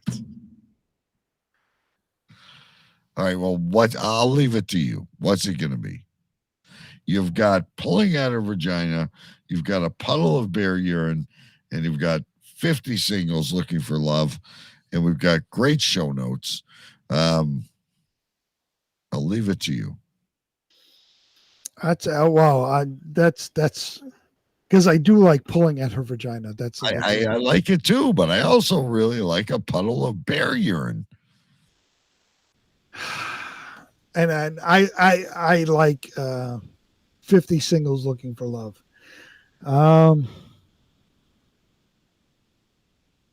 You know what? I will defer to you. We will go with a puddle of bear urine. I just think that is an excellent show name, and the rest of them will make it in the show notes. Right. I will go with yours. I have not named a show in a long time, but I really think that will draw an audience. I'm with you. A puddle of bear urine. Ladies and gentlemen, we got to run. It's getting late. We'll see you next week. Remember, Amanda versus Eric the Swede. Tell your friends. Make sure you're here. It's not the week to miss. I want you to pack up and get out. Get the hell out of here! Go! Just go! Get out! Get the hell out! Thank you very much for listening That to will the show. conclude this Now evening's stay safe, entertainment. Take care and wash your hands. Shut up! Shut up! Shut up! Tomorrow they will say Donald Trump rants and raves at the press. I'm not ranting and raving. I'm just telling you, you're just honest people.